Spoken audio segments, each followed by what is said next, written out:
broadcast is now starting. All attendees are in listen-only mode.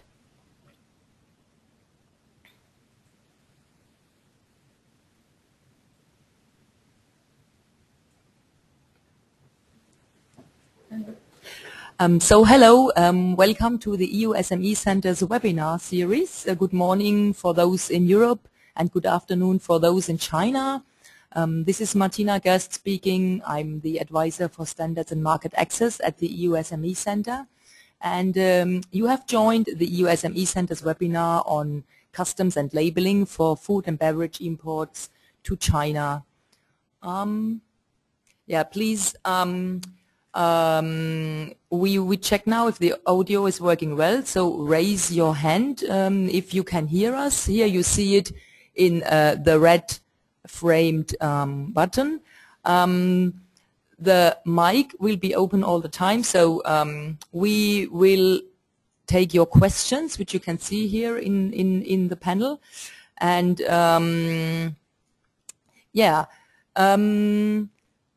the EU SME Center basically supports European SMEs getting ready for China. So we are funded by the European Union. We are based in Beijing, and we really assist European SMEs to export to China, establish, develop, and maintain commercial activities in the Chinese market. What we offer is basically free and confidential information and advice and practical support services.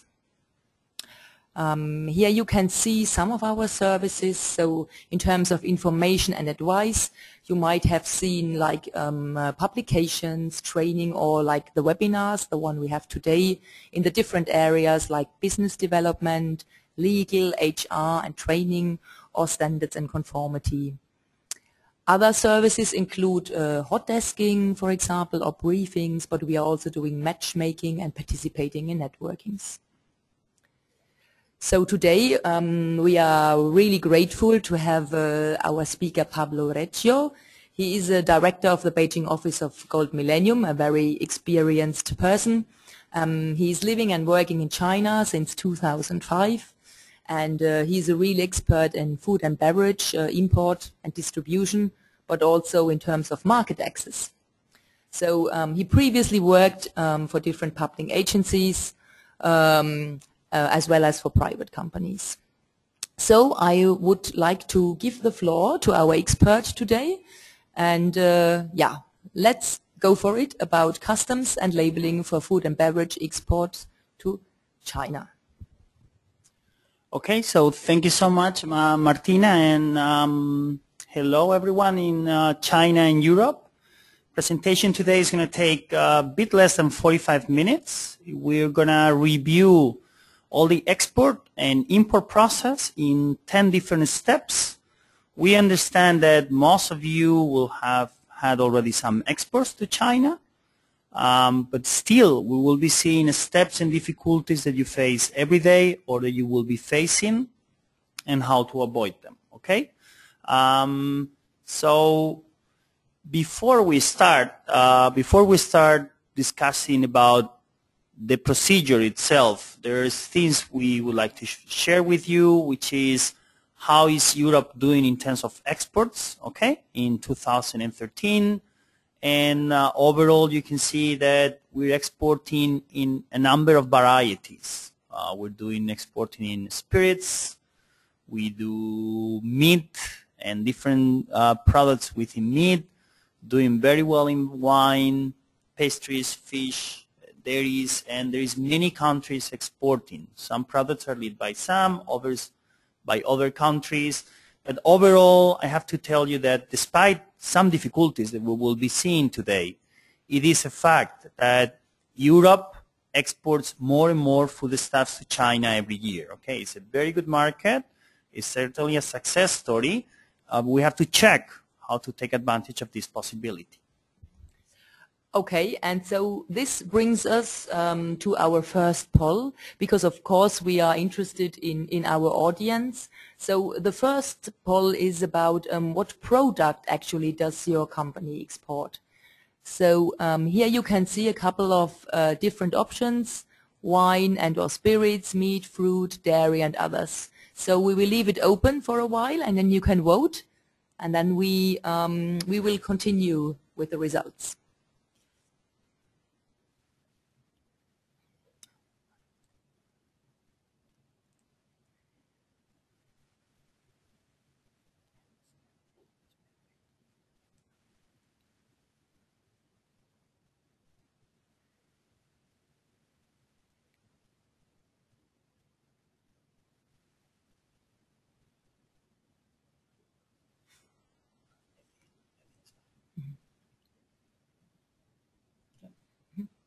Okay, we will close the poll now and share with you the results.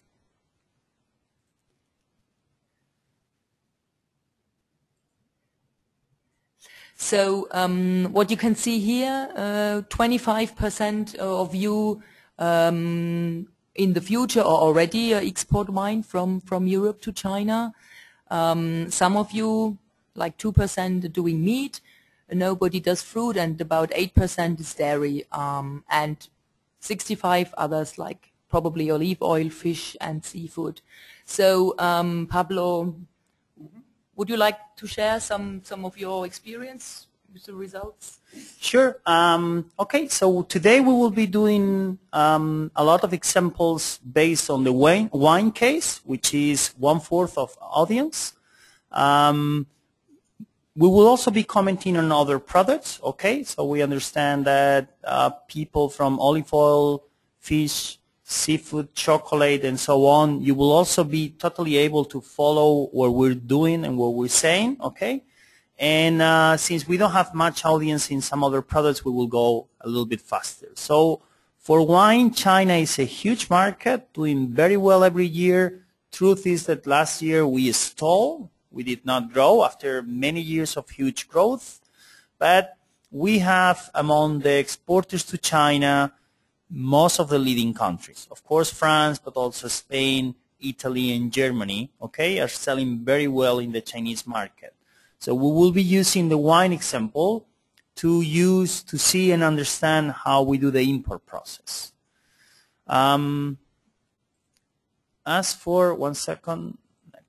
As for meat, we did not have many people, so we will not stop here too much, but also some of the leading countries exporting to China are in the European Union.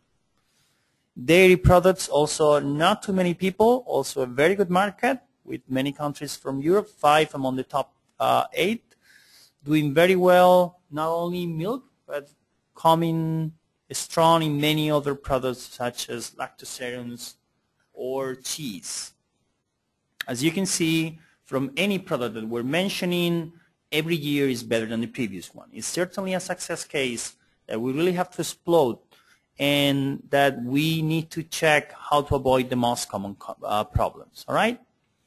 And fruit and vegetables, also not many people here in the audience from the industry, so we will not be stopping for too long, all right? So the main idea that we can see so far is every single product that we have checked, every year is better than the previous one. Maybe with the exception of wine, that after 8 years of huge growth, we're stalling. We're doing very, very, very well, okay? So now we would like to see, and we would like to explain why not every product is the same. And this is very important. Not all the products go through the same import process or have the same import requirements, okay? Just to give you an idea, on a very visual way, we've made a list. Let's say from the easiest to the most complicated.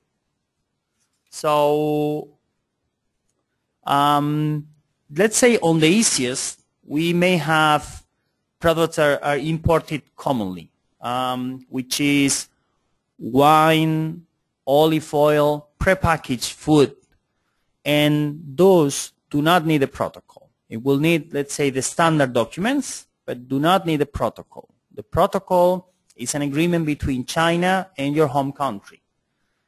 Other products, like fish, will need a bilateral agreement, but on a lower level of a protocol. We will see the protocol later on. And some products, like meat or most of the fruits and vegetables, do need a protocol. And we're going to see what this is. But it's not that you can export freely. It's your country previously needs to sign an agreement with China. Now, we will provide a list of what the Chinese have published so far. But please remember, maybe you cannot export to China. We're going to check this on the steps, all right? So before we continue, we already got a question. So Pablo, do the numbers which we have just seen, do they include what is exported through Hong Kong? No. These figures come from the Chinese customs. Chinese customs will count Hong Kong as another source of import, as another destination. So they may differ a little bit. Now, I have to say, Hong Kong influence was very strong 10 and 5 years ago. Every year is weaker. Direct imports are more and more common. Exporting through Hong Kong is less and less common, generally speaking. Depending on your product, we may be talking about an exception, okay? Okay, now we are launching our second poll or second question. And the question is about what do you think is your main concern towards the export process to China?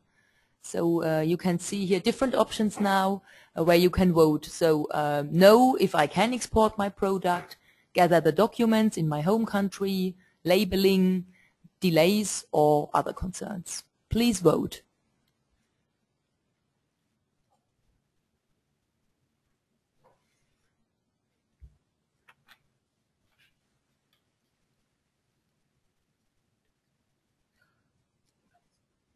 Okay. Mm-hmm.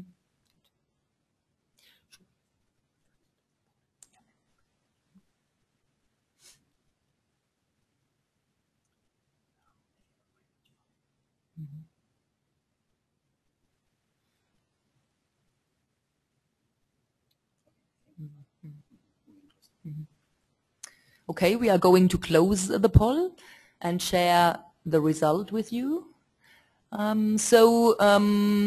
The winner actually is labeling. So there are the audience has quite some concerns for labeling. So this confirms that we have chosen the right topic. But then we also see that there are a couple of other concerns, but also, of course, the documentation aspects of it, which will be included when we talk about all the different steps now to some point, but also, of course, delays are always a problem. I mean, Pablo, does this fit into with your experience, what the audience thinks about?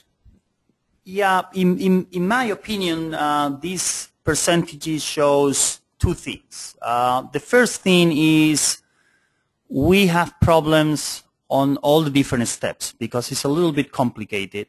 So that is why we've divided the presentation into 10 different steps to get our products into China and not just labeling, being still labeling the main concern. And the second issue that we can see here is not all of you are on the same stage. Now, those that have not ever exported to China probably will worry about if I can export my product because I've never exported.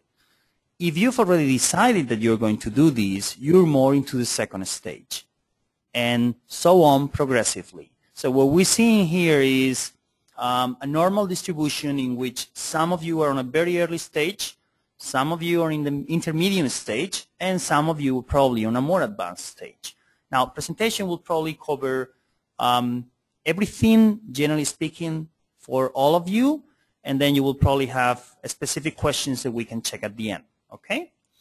So speaking of these specific questions, we've received two questions here. The first one is it even easier to export into China via Hong Kong? And the answer is, it depends. It depends on the product, but less and less.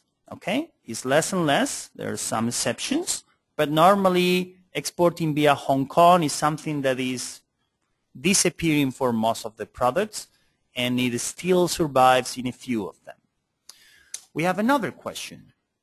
Does mineral water, for example, need a special license to be imported from Europe? Now, we cannot review all the products. That probably will take a lot of time, but let's take this one, mineral water, as an example. Mineral water does not require any special license, which means you require the minimum set of documents and approvals, which are a lot, or which are a few at least, that we will be seeing in a moment. Okay, so mineral water is like any other prepackaged food. The concept of prepackaged food that we will be seeing will be considered for us as a standard product. It will help a lot if you would see it this way. Okay? Okay, so let's get into the process so you have an overview before we jump into details. It may happen that your product does not need a protocol. Okay, we are on the upper side. And that goes for all of you that, if you remember the previous slide, will be chocolate, pastry, olive oil, wine, mineral water. All of you are on that situation. There's no need for a protocol. So when you want to export, you will have to do the following. You need the export documents, which you will access on market access database, and we will later see. Okay? And there will be the packing list, the bill of lading, contract, of course.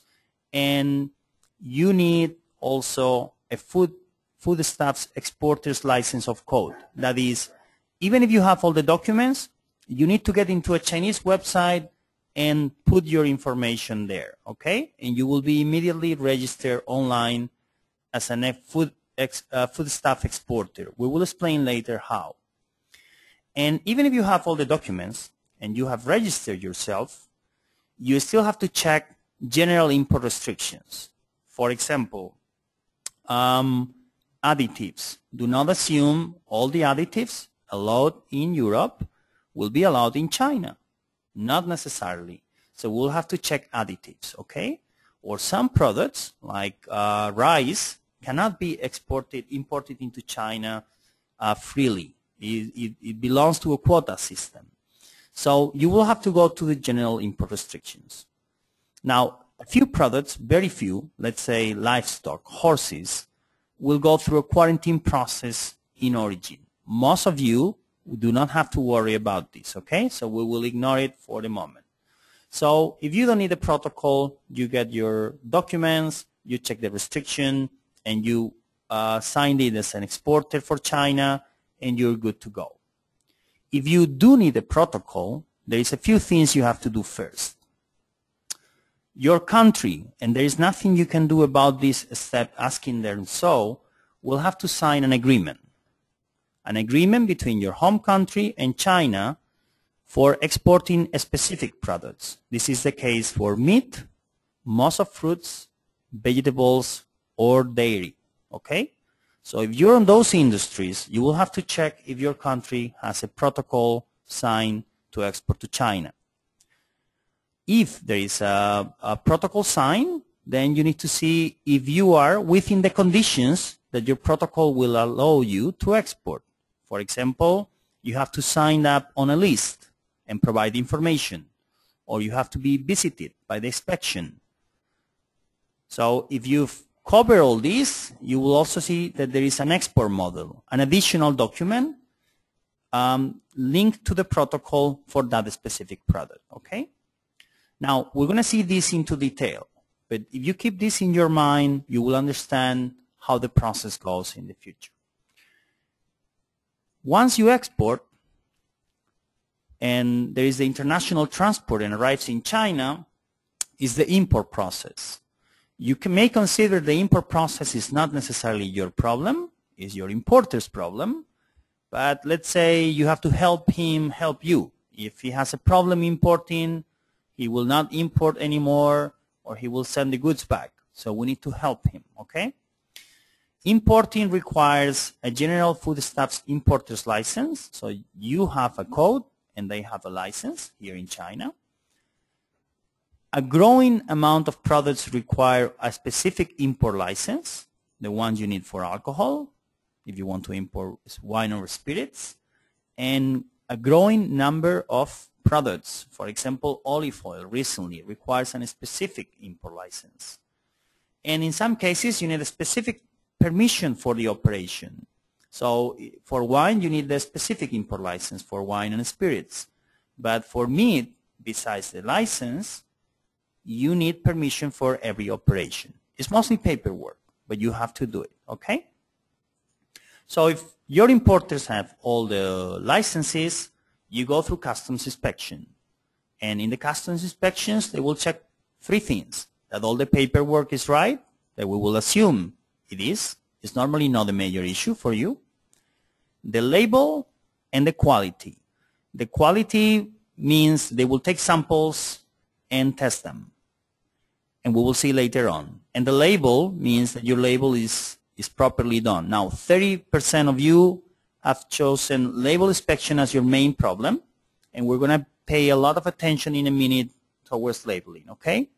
Now, I have to tell you that a few months ago, label inspection was the main concern, and now they're becoming more flexible in China, and the main concern is going through specific import licenses or permissions that the Chinese are growing or raising constantly, and it's very difficult to keep up to date. If we have all the licenses, our documents are right, our label is right, and the product is fine if they test it, we do the import duties, where we will have to pay the tariff, the VAT, and at the same time the consumption tax, if applicable, a luxury tax, let's call it. So this is the whole process. This is our presentation. What we're going to do now is go step by step, but we will not see anything that is not in this chart, okay? You've sent in more and more questions that we're going to keep a little bit towards the end. But let's keep one for now. Does olive oil export from Spain to China need China authorities' approval? First, you need the exporter's license, general exporter's license or code from Spain. And in China, you will need a general foodstuff import license. And you will have to register, this is only a few months ago old, as an olive oil importer. And now in these few months, it has changed several times. First, you just needed the license to import olive oil. Then it was a temporary license, since 6 months license. And now it's case by case. So every case, you need to submit documents, okay? So this is what is changing, and this is what is becoming more difficult. Now, at the end, this is mostly delays. Not major issues, but delays means cost, trouble, and headaches, all right? Okay. So we'll continue, and we will get your questions at the very end. Do not worry. So if we get into details, this is what we have seen. First, we check if we can export to China, then if the export model is ready, then the regulations, we register as an exporter, prepare our documents, label, packaging, the import license, and then we pass it to the Chinese side. Custom inspections with all the licenses that we've seen before, and the tariffs and payments, okay? This is the full process again. It's simple. Now we'll see it into details.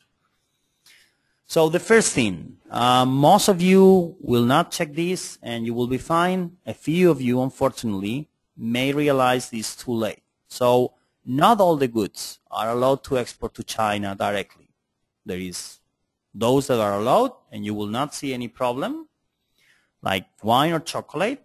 A few of them that are restricted. It's no big deal apparently, but you cannot sell corn or potatoes or bulk rice to China. It has a specific system for export and import in China, okay?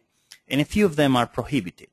Poisons, drugs, or all of them with the additives or without the protocol.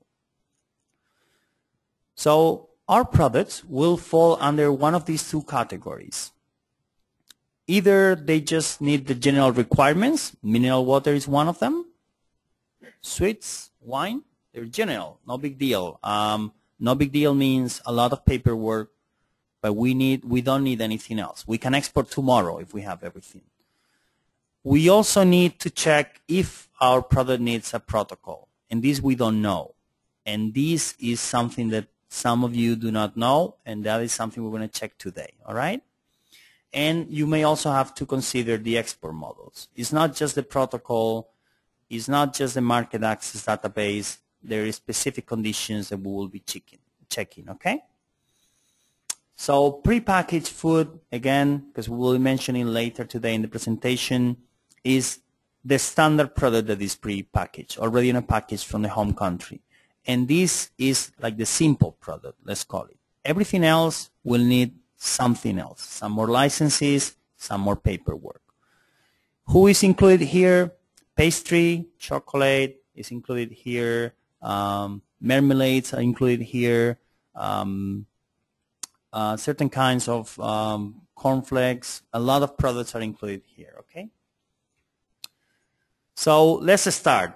Today, I listened to this webinar from the EU SME Center, and I decide that I want to start exporting to China. I'm among the 13% whose main concern is, can I export my product to China? So to those 13% and some of the others, step one, you check if you can export to China. So can it be exported to China? If not, there's nothing you can do. So for example, if you're in Spain and you want to export in Europe anywhere, and you want to export beef, I am sorry, we cannot export beef to China. So the answer is no. Do not continue checking. There's nothing we can do at the moment, okay? If your product can be exported to China, you check market access database, and it shows that you can. There's a set of documents there. You have to check if you need a protocol. And this is an important step because it's very difficult to check online. How do you check this? We will see later on, but pretty much you have to ask either your embassy, your ministry, or you can ask the EU SME Center, okay?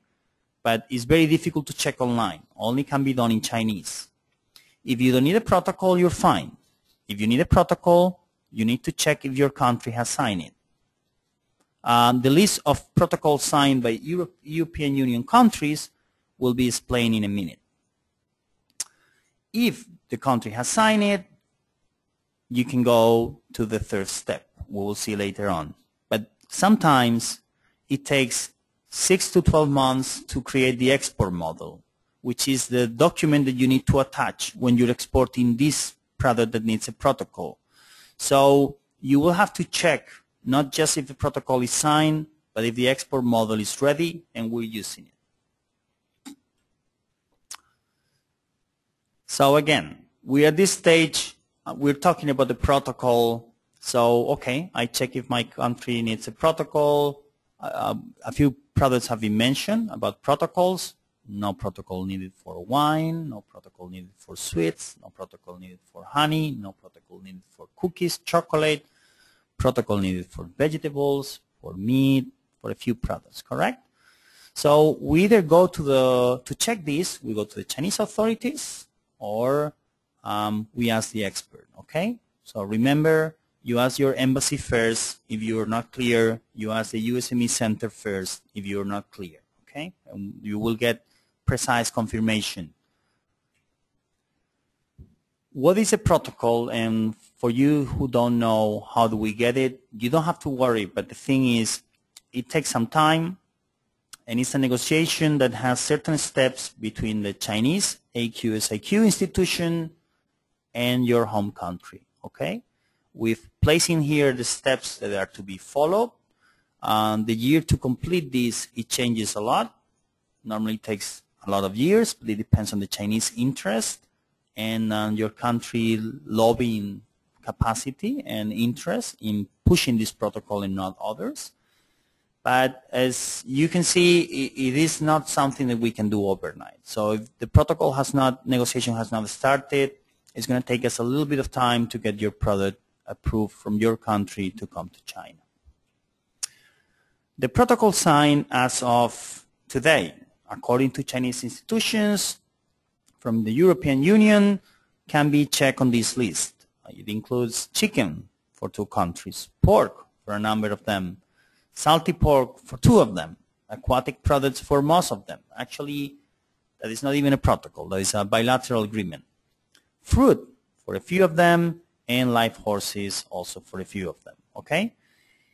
If your product is not included there, or your country is not included there, please ask the expert, and we will tell you whether you can or you cannot export. Okay? If you want to check the sources yourself, you have it on your right side, but mostly it's Chinese. So that was step one. My product does need a protocol or does not. If you need a protocol, second part is, do I need an export model? The export model is the second part of the protocol. The protocol is the country saying, yes, we agree to export this product. The export model indicates the document that you need to attach. All right? So we just look for the export model and we can proceed. If we don't need a protocol, for example, olive oil does not need a protocol, forget about this. Step 3, we check if our products meet Chinese regulations. So pretty much we check the additives. Are they allowed in China? For wine, we will be mostly fine. Olive oil will be mostly fine. We have a problem with, let's say, soft drinks, where you have a lot of additives. Some chocolate, some pastry, we will have to check. Okay, we will have to check. If we have no problem, we directly export. We go to step 4. If we have a problem with them, we will have to see if we can adapt to meet the regulation. Okay, sometimes, and I did it in a former company where I used to work, we changed the colorant, the red colorant, from one that was okay in Europe but not accepted in China, and we changed it into one that was okay in both places. If we cannot adapt, then finally we will not be able to export that specific product.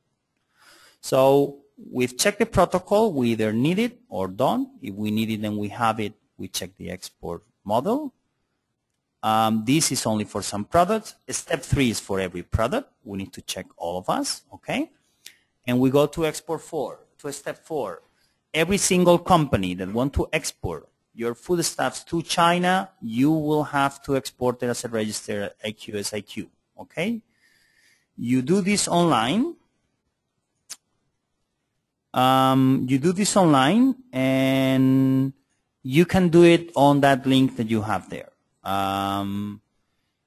Many of your countries, trade sections and institutions have published documents for you to follow in your own language. So please check with them. You will have to submit some information. You will do it online, and it will be very, very difficult. Not very difficult.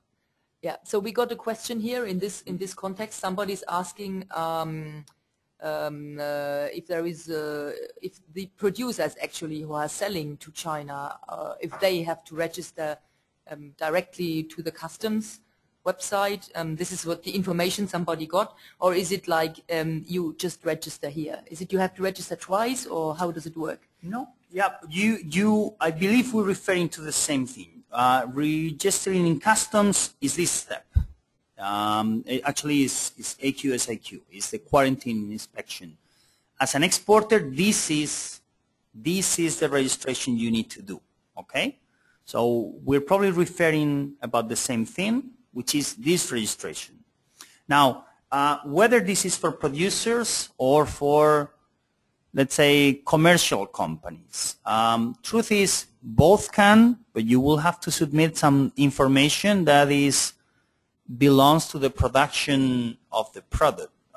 So even if you're a trade company, you will need to provide information that the supplier or the producer will have to give you, or you will have to know from them. Okay, so there's only this step. There's no other registration, and it doesn't matter where you're producer or the commercial company, but you will have to provide information. Okay, so we need a protocol and it's signed, or we don't need it. We have the export certificate if we need it. We've registered. We have the document. We've registered, and now we need to get the documents. Okay. Now the documents you will be checking at Market Access Database if you're in the European Union. is a very reliable source. Is not lively update, but it's up to date constantly. But I have to tell you that the EU SME Center also publishes a lot of useful information that you can check. And you will always find some general things, general documents like a commercial invoice, the packing list, the bill of lading. You will always need this, no matter where you export, no matter the product. The phytosanitary certificate for any foodstuff will also be a must. And then there is a specific documents depending on the product, okay? Now the market access database will help you there, but that changes a lot. And this is where you have to ask the expert, especially for some products. And certainly the proper labeling. Now, let's see an example about step 5, okay? Commercial invoice, packing list, and so on, you should be fine. It's the same for any country. The labeling and how to check the market access database is what we're going to see. Now, these are some examples of specific documents to exports on top of the general documentation that you can check on market access database. So, for example, for wine, you have the information there that you need. Some of it's been mentioned. For meat, you have additional information you will be needing. And for citrus, for example, a fruit, exactly the same. So you have the market access database to follow you. But again, this changes a lot. It does no harm to update constantly. And you have the EU SME Center, for example, for that. Okay, commercial Chamber of Commerce and trade sections will also help. Step 6, label your product following Chinese regulations. 30% of you indicate that's your main concern. It was a big issue 6 months ago. Now they're relaxing a little bit. Understand that there is a standards to indicate what to do. So there is one standard that you have there just for any foodstuffs, okay? Now for alcoholic drinks, there is another standard. And to wines, there is a specific standard. What I mean is, again, ask the expert if you're not sure which one to follow, all right? Ask the expert if you're not sure which one to follow. The standards will tell you what do you have to label. So, for example, the general one will tell you the name of a product, list of ingredients, the more general things, okay, the size of the Chinese characters, everything. But then the details will tell you things that only applies to your specific product. So for wine labeling, you will also have the sugar content that you will not normally have, and so on, okay? You have the list on the presentation. You have the standard right there, so you can get to see it. Is where we have most of the trouble, and we'll see why we have most of the trouble here. Let's say that we check these examples, okay? Check last week, 3 days ago in Beijing, bottles of wine coming from Europe, and things that where we normally have the trouble. First thing is sometimes we don't put all the information because we don't check the right standard. That is a main issue. So please, now that you know that there is standard for wine, do check that standard. If you have another product, please check carefully. In case of questions, just ask the expert, okay? The product can be labeled in the origin or can be, sometimes it's labeled before the inspection in China. I'll explain this. You should be labeling from Europe, but what happens? Regulation changes a lot. Your exports to China may be too small to label just a few amount of product. So many of you maybe are on the right side. We have the Pinot Noir wine, as you can see there. It was labeled in Europe with a standard label, and then they put a sticker before it went through customs. Now, however not ideal, this is accepted, okay? So you can do this, and actually regular importers do this if there is a change in the regulation or a mistake in the label. So try to label properly in Europe, but if it is too costly or you don't have the chance, we can still do it in China before going through customs. Even in some ports, we may do it in our importer's warehouse, and then we will receive all the documents. We don't have to stay in customs. Now, Labels are submitted, you can submit them in advance, you should submit them in advance, but they will be checked again when your products come in. There were a lot of issues with the labels because regulation is a little bit complex. Also because they were a little bit picky. Some ports will behave better than others. Some will want to check constantly. Some will want to recheck. Some will apply the new rules faster than others.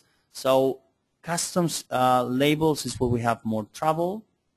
Please remember, check the standard. That's 50% of the trouble. 50% of the times we didn't do it right.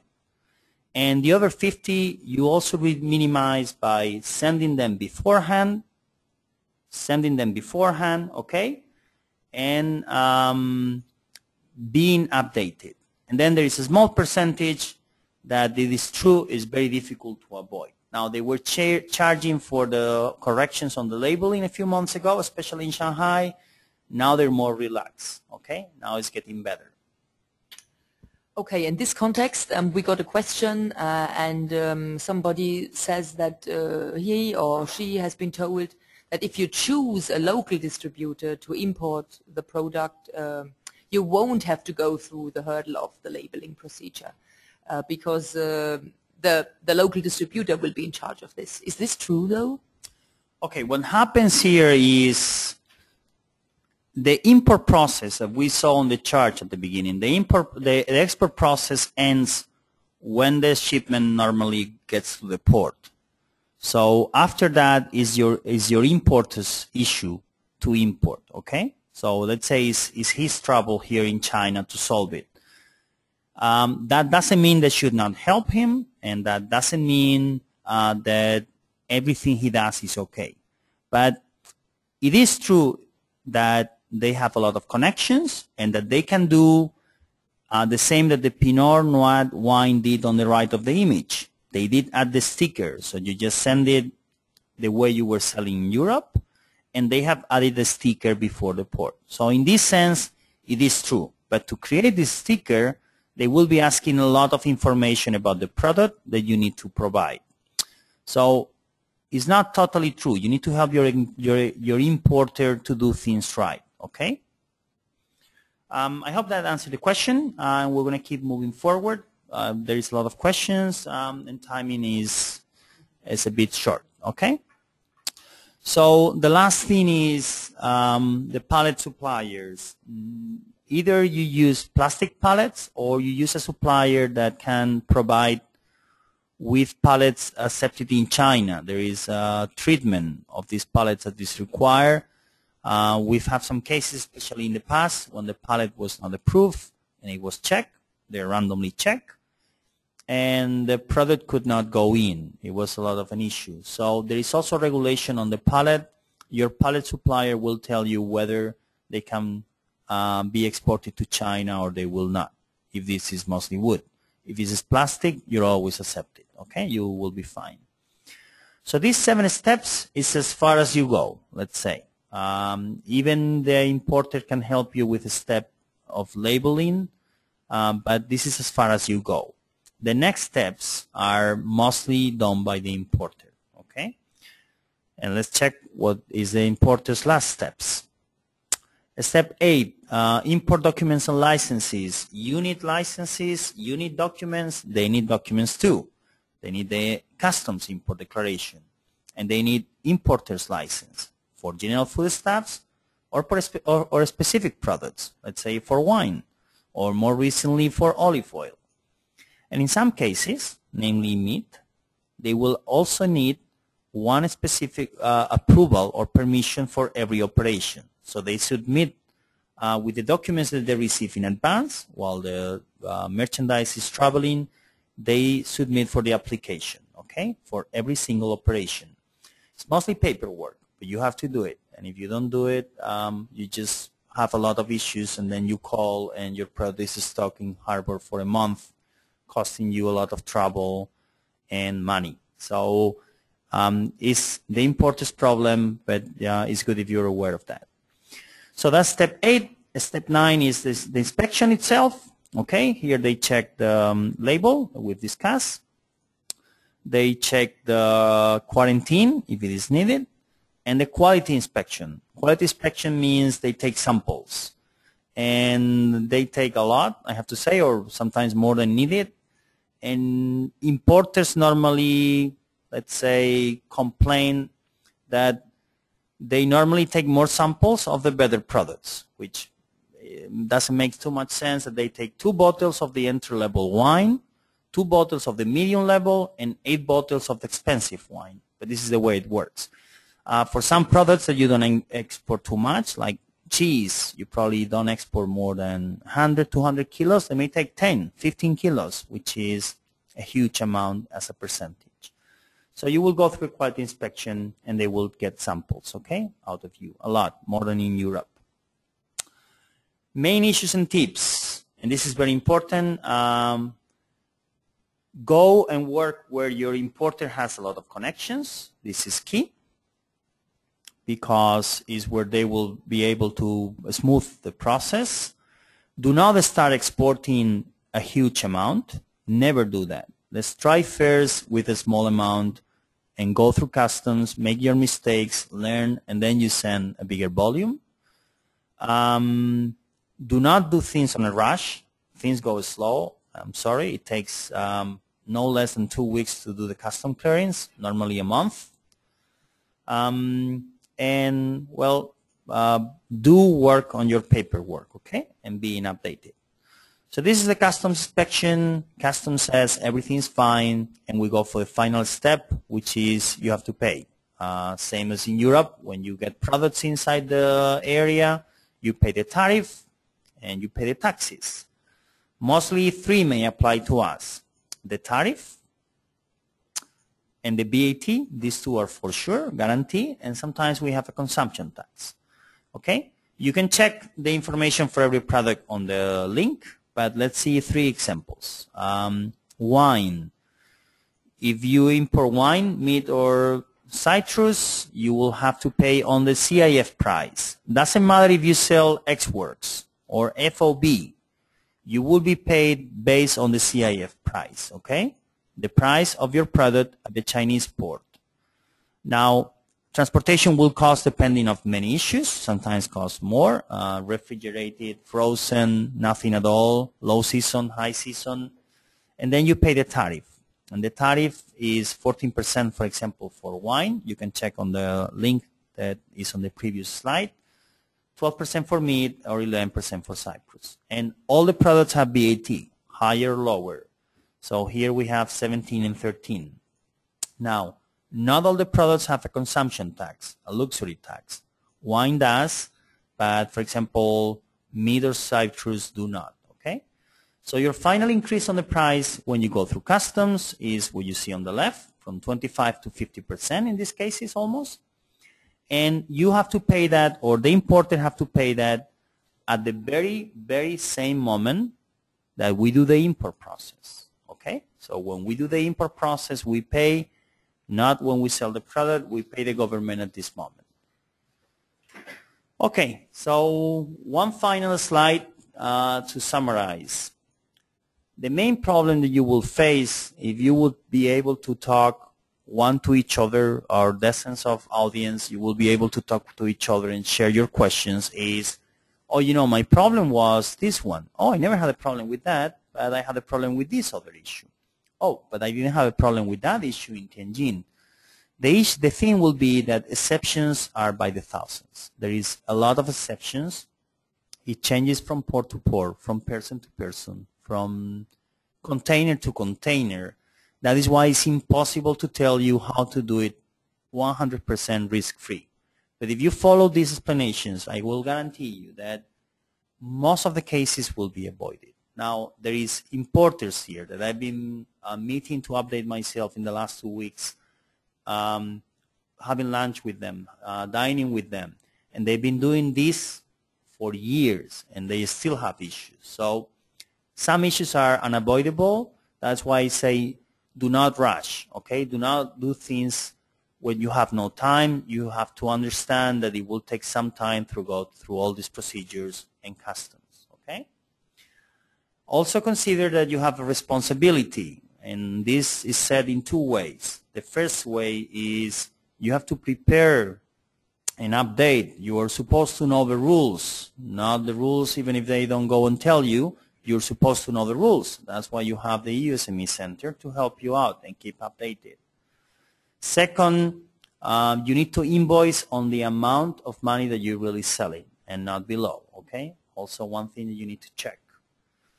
You will be needing a lot of related information, and again, there is a lot of sources in China, a lot of agencies working here for you, your trade section, your Chamber of Commerce, and certainly the EU SME Center, work to keep you updated, okay? So do count with them regularly. And consider that, well, to protect your interests, keep a record of everything and try to send small samples so you got a good track record before you send the main container or main sale. Consider that law enforcement is going to be, let's say, difficult. So even if you think you're right, sometimes we will have to, for small issues, we will have to be practical and just maybe pay a little bit more just because they believe the price should be higher. And one last thing, and this is how we learn and this is how we can help you. You have to make your case useful. If you have a problem at customs, do not keep it to yourselves and complain and go home saying this is what happened to me at Chinese customs. You tell your embassy or your trade section or the EU SME Center where they keep a record of the circumstances that arise in China's customs. So if some situation repeats, then they deal with the Chinese authorities and they work together to try to solve the problem. So if you believe, well, I have a problem, I believe this is unfair, but what can I change? Well, you can change by providing information to people that gathers the information and then deals with the Chinese authorities. So remember to make your case useful. There is a lot of authorities that will gather this information and will solve it for your next time, will solve it for the next time. Okay. Actually, time is up, and so is the presentation. So we would like to thank you very much. We have a number of questions here, probably more coming up. You can send your questions not just today, but in the next days, the EU SME Center will be more than happy to answer your questions. We understand that this subject is complicated, so probably you will have complicated questions. Do not worry. Do send it to them, okay? I've been more than happy to cooperate with the EU SME Center in this presentation, and my company is very happy to do so. And for this specific issue, just to inform you that there is a report already published and an update is coming up, so you will have the chance very soon to be updated in how this is working today. Okay, thank you so much. Okay, Pablo, thank you very much for sharing your everyday experience with us and with the audience. So we have got many questions, and I will try to we will try to answer as many as we can. However, the ones we have so far and we cannot answer now, we will get back to you because I think we have your email address, and then reply via email. So we have got one question. For example, somebody asks, if I'm selling online from Italy to China, do I need to register as an exporter at AQSIQ as well? Yes, you should. And I have to tell you, delivery is going to be the same. You have to do custom clearance. Some places are easier than others. But you should do custom clearance. It is true that some ports will not require it if it comes especially by plane, small amounts, but they may ask at any moment. So yes, you should register as well. The same here, I think, goes for the question here where somebody asks, my company would like to sell wine directly to individual Chinese customers. So, is there any customs fees for the customer as well? Problem is somebody has to do the import process, and to do the import process you need a wine import license. So in theory, you will not be able to do this. It is true that in practice, for very small amounts, they may just require this person to go to the post office and pay the import tariff. That may be the case, but this is in practice for small amounts. Even for very small amounts, some places they will not even check. The bottle will be delivered. But in most of the cases, and theoretically, you will have to do the import process. For that, you require an import license. So you will not be able to sell directly to Chinese regularly. Another of the questions we got is about the phytosanitary certificate. Somebody from Italy asks, where do I get it from, in Italy or in China? No, you do get it in Italy, and you get it from your local veterinary office. They're more than used to providing this. They will normally do an inspection on your facilities, and then or your products, and then they will provide the certificate. Okay, but they are more than used to. They know exactly what it is, and it's a veterinary office near you, the government office, not any veterinary. Okay, I think maybe two more questions, and then I think we should close this session, and we will reply then to your further inquiries by email. So one of them is that if a general foodstuffs grossist in Europe wants to export to China a container of 20 different products in a container, do we need 20 different inspections for each product? That is an excellent question, actually. You may need 20 different inspections, but I will need to know exactly what is on the product. I would need to know exactly. But yes, sending very different products on the same container creates a lot of difficulties, let's be honest. Let's put it this way. If customs decides to check your documents and just one of the products are not okay, you either pay something to remove everything else from the container or everything will be stopped. This has happened to us.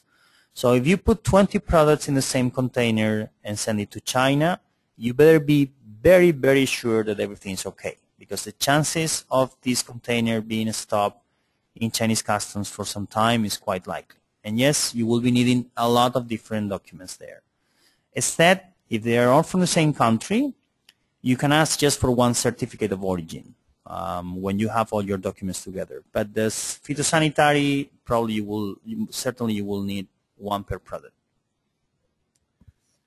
So another interesting question in this context is somebody's asking for how long it takes, for example, for a quality inspection, and if I have, for example, to keep the food at a bonded warehouse. This is also quite frequently asked, bonded warehouses. And if there is a quality problem discovered, for example, is there a need then to destroy all or send it back? And the next one is how to pay, how to say the duty. Is it to pay after the approval, or how does it work in this whole context? Mm-hmm. Okay. Okay, good. A number of questions there. For how long does it take the inspection? And this includes the time of everything that we have asked and that is going to happen before. It is very random, but let's say it depends from port to port. Shanghai is more crowded, more work. Other ports are faster. But let's say no less than 2 weeks and 2 to 4 weeks for a product that has been imported before. If it is the first import, more than a month. That's very common. It's very, very common, okay? Do I need to keep the food? Where do I keep the food during this time? Well, you cannot get it out of the port, and you cannot get it inside the country, so it stays at the harbor, okay? Which costs money, I have to say. They put it in a warehouse that costs money. You pay by cubic meter normally, and it's not necessarily cheap, but it changes if it is a standard container, refrigerated, or frozen, okay? If there is any problem with the merchandise, what options do I have? If it is very, it depends. But if the situation is very, very bad, they may not even allow you to do anything except destroy the merchandise. Very unlikely this. This is very uncommon.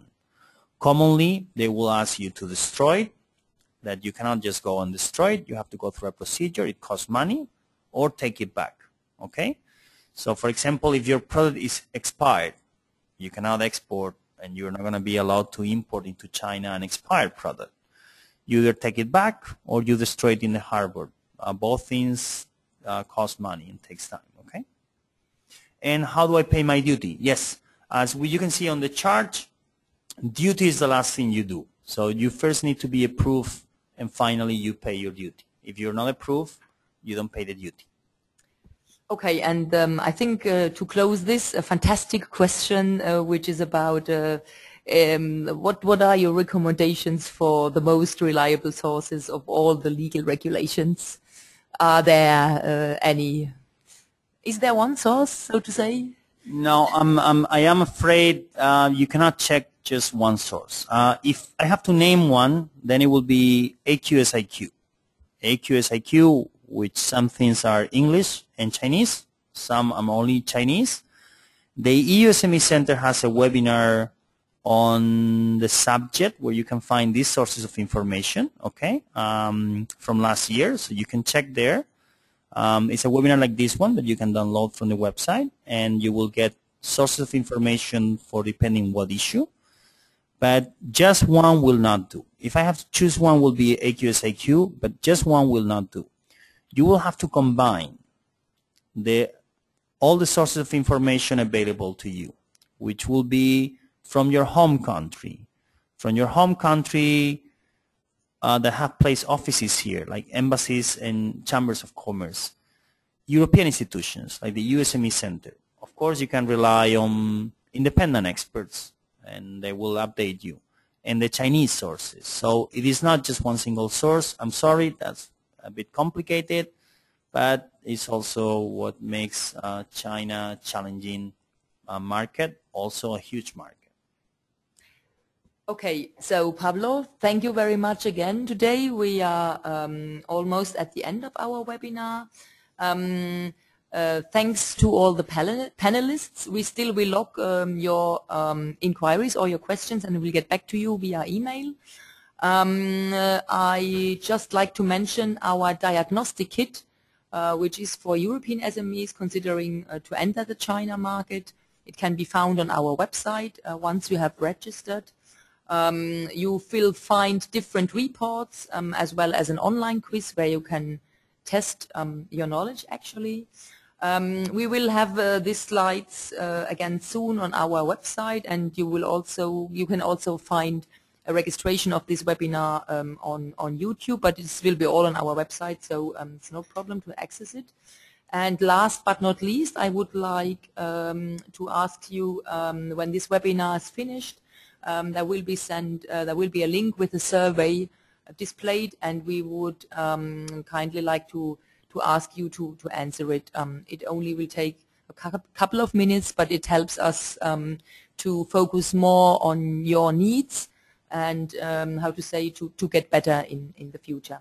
So thank you very much, everyone, and I think the next webinar will be on Friday on ICT.